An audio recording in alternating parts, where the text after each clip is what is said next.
भारत की space agency ISRO एक बार फिर से इतिहास रचने की तैयारी में जुट गई है। भारतीय अंतरिक्ष अनुसंधान संगठन यानी इसरो ने इसके लिए एक लंबा इंतजार किया है।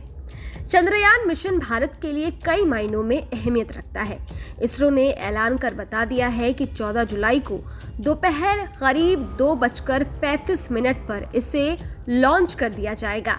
इसकी लॉन्चिंग श्रीहरिकोटा के सतीश धवन स्पेस सेंटर के दूसरे लॉन्च पैड से होगी।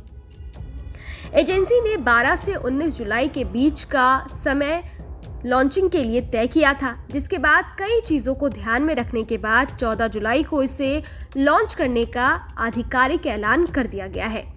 14 जुलाई को भारत की धरती से उड़ान भरने के बाद एजेंसी का मानना है कि ये 23 अगस्त या 24 अगस्त को चंद्रमा पर सॉफ्ट लैंडिंग का प्रयास करेगा। चंद्रयान 2 की अगर बात करें तो ये मिशन फेल हो गया था, जिसकी वजह से चंद्रयान 3 को कई उम्मीदों के साथ चांद की सतह पर सुरक्षित लैंडिंग के लिए भेजा जा रहा है। चंद्रयान 2 के दौरान उसका लैंडर पृथ्वी की सतह से झटके के साथ टकराया था, जिसके बाद पृथ्वी के नियंत्रण कक्ष से उसका संपर्क टूट गया था और इस अधूरे काम को पूरा करने के लिए चंद्रयान 3 को भेजा जा रहा है। इसरो के अधिकारियों से मिली जानकारी के मुताबिक चंद्रयान 3 मिशन चंद्रयान 2 का ही अलग चरण है, जो चंद्रमा की सतह पर उतरेगा और परीक्षण करेगा। ये चंद्रयान 2 की तरह ही दिखेगा, जिसमें एक ऑर्बिट, एक लैंडर और एक रोवर होगा। चंद्रयान 3 का फोकस चंद्रमा की सतह पर सुरक्षित लैंड करने पर है। मिशन की सफलता के लिए नए उपकरण बनाए गए हैं। एल्गोरिदम को बेहतर किया गया है। जिन वजहों से चंद्रयान 2 मिशन चंद्रमा की सतह पर उतरने में असफल हुआ, उन पर फोकस खासकर किया गया है। पूरे देश को चंद्रयान 3 की सफलता से उम्मीद है। इस बार चंद्रयान 3 में ऑर्बिटर नहीं है, बल्कि एक प्रोपल्शन मॉड्यूल है जो किसी संचार उपग्रह की तरह काम करेगा। यानी एक लैंडर मॉड्यूल को चंद्रमा के पास छोड़कर सिर्फ धरती और लैंडर के बीच कम्युनिकेशन करने में मदद करेगा। इसके अलावा ये सुदूर अंतरिक्ष में मौजूद एल्जो प्लैनेट्स की स्टडी करेगा, इसलिए इसकी कीमत कम हो गई है। ऑर्बिटर में आने वाली लागत की तुलना में ये सस्ते में बच जाता है।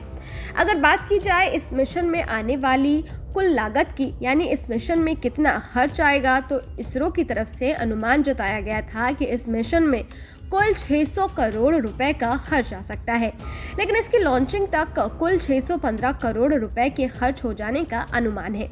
वहीं इसरो के पिछले मिशन चंद्रयान 2 के बारे में आपको बता दें कि साल 2019 में छोड़े गए चंद्रयान 2 की लागत हॉलीवुड फिल्म अवतार और एवेंजर्स एंड गेम से भी कम थी।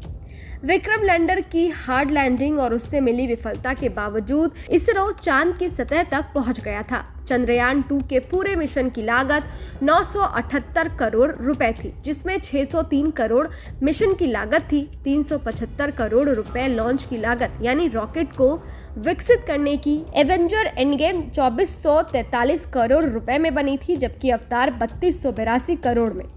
बाकी के देशों की अगर बात करें तो चीन ने अपने मिशन चांग-ई 4 मून मिशन पर 69.38 लाख करोड़ रुपए खर्च किए। अमेरिका ने नील आर्मस्ट्रांग से लेकर अब तक सभी मून मिशन पर लगभग 885 लाख करोड़ रुपए खर्च किए हैं। रूस अपने सभी मून मिशन पर 165 लाख रुपए खर्च कर चुका है। भारत के सबसे पहले मिशन चंद्रयान 1 की बात अगर करें तो इसे 22 अक्टूबर 2008 को लॉन्च किया गया था और 28 अगस्त 2009 तक उसने पूरा साथ दिया, यानी वो लगातार काम करता रहा। ये इसरो का बजट स्पेस शिप था। इस मिशन में कुल 386 करोड़ रुपए लगे थे, यानी करीब $76 मिलियन। इसकी कीमतों को लेकर भी ये काफी दिनों तक सुर्खियों में रहा था, लेकिन सबसे कम लागत में भारत ने इसे लॉन्च कर दिया था। ये मिशन भारत के लिए इसलिए भी खास है क्योंकि भारत से पहले अमेरिका, रूस और चीन चंद्रमा पर सॉफ्ट लैंडिंग कर चुके हैं और इस बार अगर भारत सेफ लैंडिंग कर पाता है तो ऐसा करने वाला दुनिया का वो चौथा देश बन जाएगा। फिलहाल इस वीडियो में इतना ही। Bureau report, team News nation.